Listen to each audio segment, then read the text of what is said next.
आगे इस दौरान में उभरता है एक स्कूल जिसका नाम है डिवाइन पब्लिक स्कूल। आपके लिए खुला यह स्कूल जिसका नाम है डिवाइन पब्लिक स्कूल। अभियान जीरादेई में नया बिहार। बैठे हैं डिवाइन पब्लिक स्कूल जो जीरादेई, सीवान जिले के जीरादेई ग्राम और जमापुर, ये दोनों को जो जोड़ने वाले जगह पर आज हम लोग यहाँ बैठे हैं। और इस संस्था के जो डायरेक्टर है श्री सुभाष प्रसाद जी आज हमारे साथ यहाँ बैठे हुए हैं और हम उनसे आज जानना चाहेंगे कि इस छोटे से जगह पे जो पहले राजेंद्र बाबू की जो धरती है, इस धरती को पर ये जो इतना बड़ा डेवलपिंग का जो काम किए हैं, इतने बड़ी संस्था जो यहाँ पे ये खोल रहे हैं, इस संस्था खोलने का उद्देश्य आपका क्या है सर?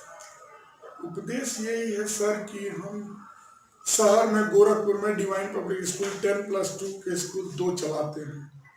हमारा उद्देश्य यही है कि इसी गांव से हम, यह हमारी जन्मभूमि है और इस हम अपने गांव को उत्थान करना चाहते हैं। गरीब तबके के लोग के बच्चों को पढ़ा के और अपने गांव को हम उत्थान करना चाहते हैं और शिक्षा हम देना चाहते हैं समाज में, यानी गांव का उत्थान करना चाहते हैं सर। एक बात बताइए कि आरटीई के जो नियम है, राइट टू एजुकेशन का, कि गरीब बच्चों का मैंने 25% हम वो एकदम सब गवर्नमेंट का जो भी नॉर्म्स है उसको फॉलो अप करते हैं, टोटल वो फॉलो कर रहा है। हाँ। इसके अलावा सर आप और भी कोई संस्था खोले हुए हैं क्या है यहाँ पर? हाँ, हमारा सुभाष प्रसाद प्राइवेट ITI भी चलता है यही जीरादेई में।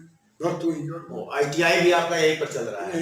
आगे और भी संस्था में कुछ और भी सोच तो उम्दा रखा हूँ और आगे भी सोच रहा हूँ कि जीरादेई जमापुर को एक एजुकेशन का हब बनाया जाए।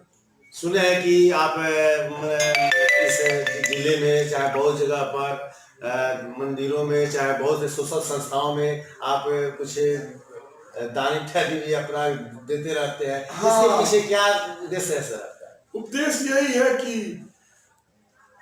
मतलब आस्था से भी बहुत ज्यादा हमको लगाव है। मंदिर कहाँ बनता है, चाहे मस्जिद बनता है, चाहे चर्च हो, चाहे गुरुद्वारे हो, हम सब में हमारा सहयोग रहता है।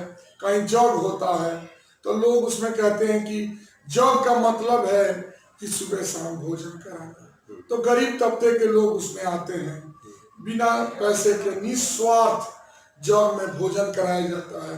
तो हमारा सोच यही है कि अगर हम उसमें कुछ चावल दाल आटा अगर दें तो गरीब तबके के लोग उसमें कुछ एक टाइम अच्छा भोजन करेंगे। आगे सर एक बात बताइए कि यहाँ पर जो भी अगर बच्चों का जो मार्गदर्शन किया जाता है, यहाँ पर शिक्षक जो है एक कहाँ के?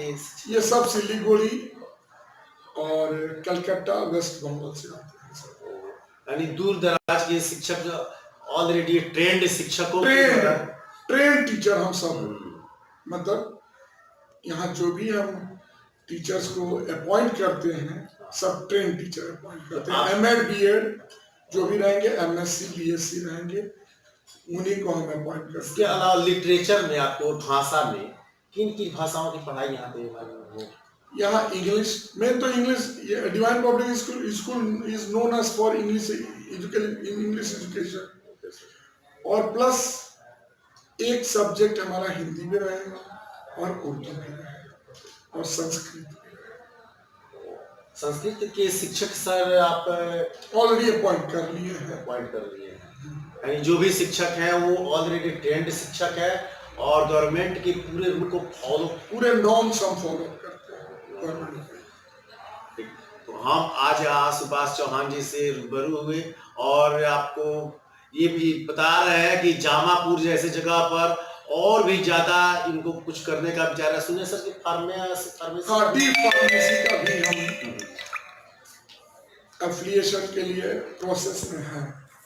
तो ये बहुत ही अच्छा उम्दा सर का ये जो विचार रहा और आगे हम इनके इस क्षेत्र के उज्जवल भविष्य की कामना करते हैं कि जो राजेंद्र बाबू का जो धरती है, जिसका नाम मैंने रोशन करने का बीड़ा उठाया है और सिवान जिला जो ये क्षेत्र जो था, ये उपेक्षित क्षेत्र हो रहा था, इसको आगे बढ़ाने का काम ये कर रहे हैं।